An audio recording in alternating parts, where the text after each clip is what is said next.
Bonjour à tous les ABCistes. Aujourd'hui, je vous fais une petite vidéo.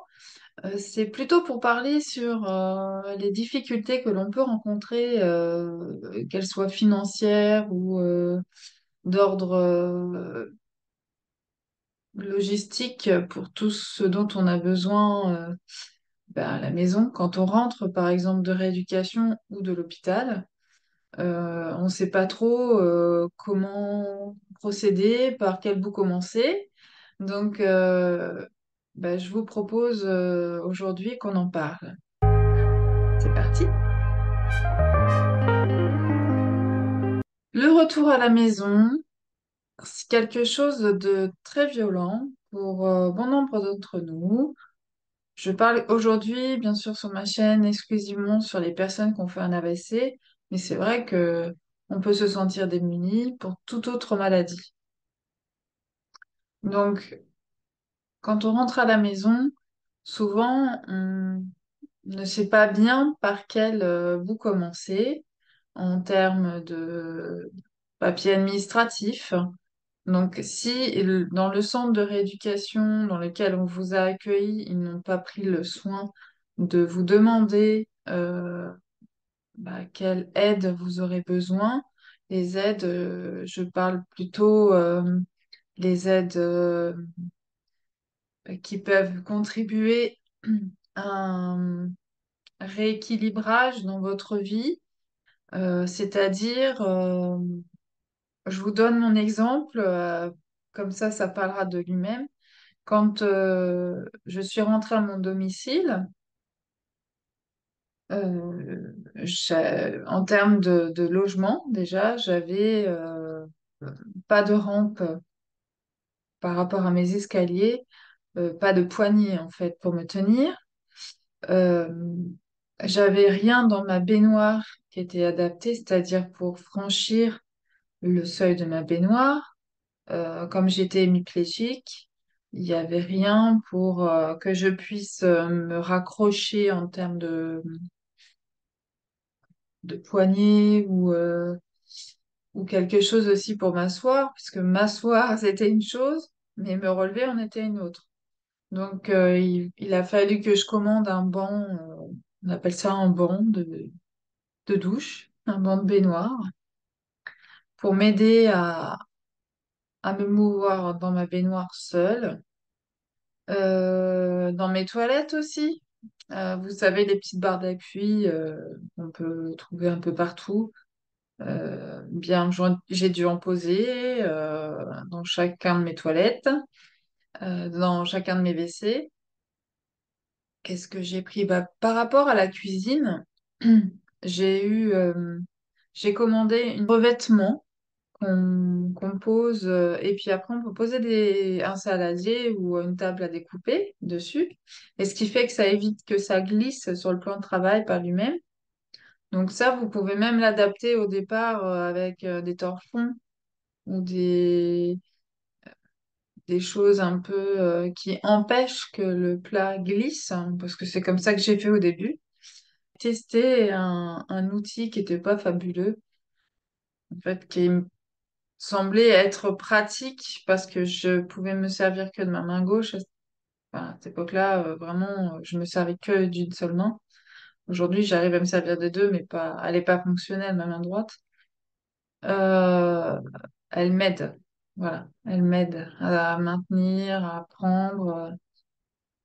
J'ai de la force, je ressens, mais c'est pas aussi fonctionnel que ma main gauche. Donc, c'était un petit outil qui permettait de râper les légumes.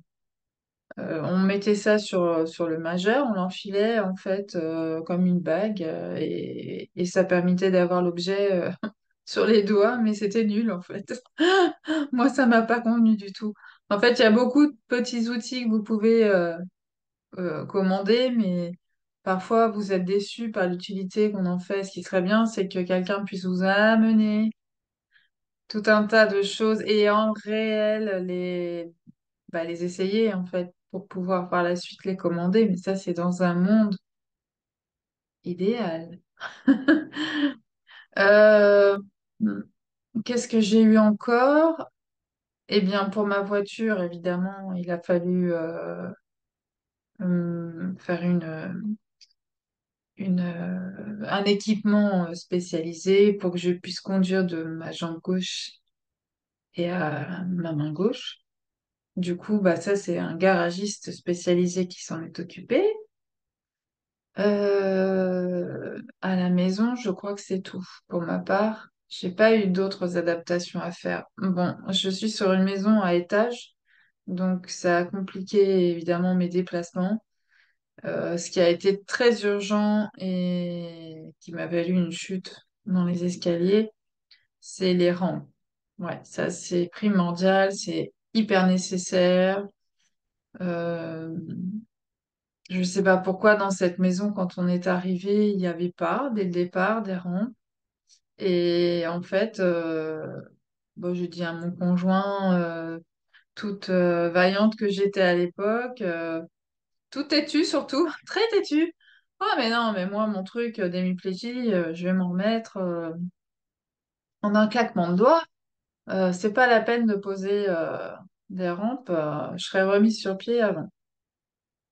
Ça n'a pas été le cas, mais ça m'a valu une belle chute et j'aurais pu rester paralysée à nouveau, voilà, pour le restant de mes jours. Donc je vous conseille vraiment pour ceux qui n'ont pas le choix et qui n'ont pas, qui ont une maison à étage, d'éviter de prendre ce risque inutile et de se rendre à l'évidence que bah, de toute façon, ça peut servir à tout le monde. D'ailleurs, à l'époque, mon fils était un jeune marcheur. Donc lui, il montait l'escalier à quatre pattes, mais pour redescendre, eh ben, c'était un peu la croix et la bannière parce que moi, je pouvais pas forcément l'aider. Donc il s'était débrouillé pour descendre les escaliers à marche arrière, mais je vous avoue que c'était un peu à chaque fois le tachycarte à 10 000, hein. Est-ce qu'il va tomber? Est-ce que je vais tomber? Donc trop d'angoisse. Et en fait, je me dis, t'as été ridicule de vouloir à tout prix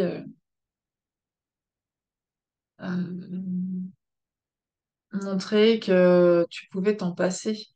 Parce qu'en fait, il y a beaucoup de maisons où déjà il y a des rampes installées. Donc, bon, ça, c'était mon petit ego qui parlait à l'époque. Ça fait déjà 13 ans que je suis comme ça. Donc, j'ai un petit peu de recul sur les choses et je pense qu'au début, on n'est pas prêt à entendre ça. Alors, tout ça pour vous dire que toutes ces petites choses ajoutées les unes aux autres, en fait, il faut que vous le présentiez, que vous fassiez l'ouverture d'un dossier à la MDPH. Et pour ça, bah, il faut leur demander ou bien sur Internet, bien sûr, vous demandez un dossier à remplir pour tout ce qui est... alors, je me souviens plus de l'intitulé exact du formulaire, mais je chercherai, je vous montrerai la copie dans la vidéo. Euh, Faire une demande auprès de la MDPH, bah, en fait, ça vous aide financièrement et aussi ça vous permet de chaque année, ou moi je sais que je révise souvent ça tous les 5 ans, de voir s'il y a des choses qui vous manquent dans votre quotidien. Et puis bah, d'avoir aussi une enveloppe financière qui est allouée à ça. La MDPH, elle aide aussi sur tout ce qui est bah, par rapport à mes aménagements de véhicules. Elle m'a avancé, c'est pas rien comme somme, 2 500 € parce que ces aménagements, moi pour le mien, c'était un aménagement simple. Ils ont l'habitude, c'était pas trop complexe comme changement sur un véhicule, mais bah, des fois, c'est hyper cher, hein. Donc, j'ai vraiment une équipe super ici. J'habite les Yvelines et je vous invite à aller les rencontrer. Je vous mettrai aussi les liens de leur site internet. Je crois que de mémoire, c'est BL Auto. C'est des gens formidables. J'espère qu'ils resteront là longtemps parce que c'est vrai que ce sont des garages qui se font rares et souvent faut se déplacer très loin et moi j'ai vraiment de la chance, ils sont à 10 minutes. Même dans la procédure qu'il y a avec la MDPH parce que j'ai pu avoir des petits soucis de dossier. Bon, le monsieur était très compréhensif parce qu'il a l'habitude d'être traité via la MDPH. Bon, sinon, vous avez aussi des aides financières qui vous sont données. Donc, je vous invite aussi à vous rapprocher de la MDPH pour faire une ouverture de dossier concernant l'AH, l'allocation adulte handicapé. Euh, Peut-être que vous y aurez droit, sûrement même. Peut-être qu'il viendra compléter une portion de la validité ou un salaire qui a beaucoup diminué.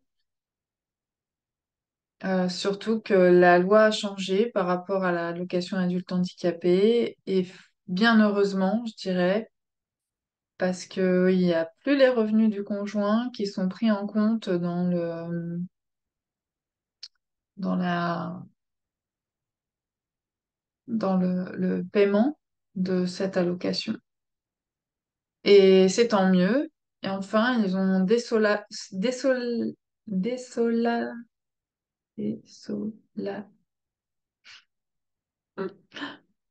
ont désola, désolidarisé, désolidariser le conjoint ou la conjointe de ses revenus parce à l'époque, c'était vraiment dur. Comme mon conjoint touchait suffisamment pour que je ne puisse rien toucher, je n'avais pas possibilité d'avoir un complément de salaire.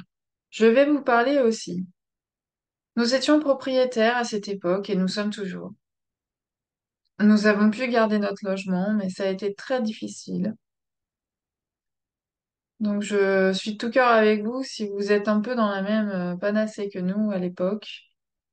Comme j'avais plus de rentrée d'argent de salaire et que mon conjoint à cette époque avait perdu son emploi, sa boîte avait fermé, et bah, il avait ses indemnités de chômage et on s'est retrouvé en grande difficulté parce qu'on a dû payer un crédit immobilier.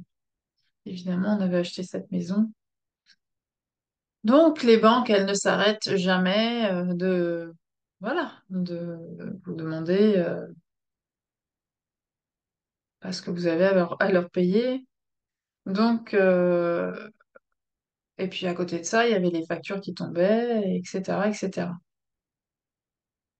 Donc, je voudrais vous parler de quelque chose que peu de monde sait. D'ailleurs, ça peut intéresser même les personnes si jamais il y a quelqu'un qui passe par là, ça peut aussi aider toutes les personnes qui sont dans la précarité à un moment donné dans leur vie. On a fait donc appel au tribunal de grande instance pour nous pour statuer sur le fait que notre crédit immobilier devait être arrêté au départ, on pensait pendant 6 mois, mais en fait, on avait le droit à 2 ans. Il faut que vous fassiez un courrier en recommandé au tribunal de grande instance, que vous expliquiez dans quelle situation vous vous trouvez. On est rentré juste dans les détails de ma situation financière du moment et ma santé. Pour celle de mon conjoint, on est rentré juste sur le fait qu'il avait perdu son emploi pour un licenciement, enfin oui, pour un licenciement, et qu'on avait un enfant à charge, qui était scolarisé à cette époque, parce qu'il rentrait tout juste en maternelle. Donc, je vous invite à le faire. Donc, et tout ça, pardon, en ajoutant évidemment quelles étaient réellement nos rentrées d'argent tous les mois et vous voyez qu'on avait à payer, le crédit qu'on avait à rembourser à notre banque. Vous pouvez leur demander si, compte tenu de votre situation qui est grave, s'il peut y avoir une interruption de paiement à la banque concernant votre crédit. Donc, une fois que vous avez expliqué tout ça, ça part chez, dans un tribunal de grande instance.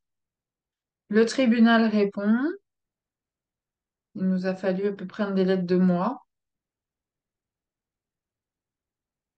Ça passe par un greffier ensuite, qui lui statue la décision du tribunal. Donc, vous devez payer quand même une cinquantaine d'euros, c'est pas grand-chose, hein.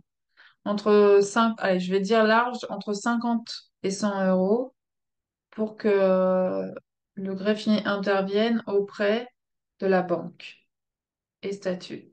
Et à partir du moment où cette décision est prise, ce papier en fait est acté, le greffier va faire acter cette décision du tribunal. La banque ne peut plus rien faire contre vous. Donc, assurez-vous seulement qu'ils vont bien reporter ces 2 ans au terme du crédit que vous auriez, enfin, que vous aurez encore à rembourser après. Normalement, il n'y a pas de frais bancaires qui s'ajoutent. Voilà. Aujourd'hui, c'est hum, ma petite contribution pour aider, une fois de plus, être solidaire entre nous, parce que personne vient vous le souffler à l'oreille, hein, évidemment. Si vous n'êtes pas un peu curieux ou si vous n'êtes pas un peu habile avec Internet, eh ben, c'est quelque chose que vous passez à côté. Donc, moi, j'ai eu vraiment cette chance ce jour-là d'être devant ma télé, entre guillemets. C'est pas une chance, mais ça a été vraiment une chance que je puisse découvrir que ça existait. Donc, à mon tour, je vous le délivre parce que ça peut vous sortir d'une situation infernale et des fois nous mettre à mal alors qu'on est déjà dans une situation financière précaire. Bon, bah écoutez, je vous dis à bientôt. N'oubliez pas de liker mes vidéos, ce serait sympa pour que je monte un peu dans les algorithmes. Euh, et je referai bientôt une vidéo avec une autre personne, un autre invité, une ou un autre invité. Il n'y a rien de précis pour l'instant. Et je vais continuer mes petits sujets de temps en temps. Je vous embrasse, portez-vous bien. À bientôt les AVCistes.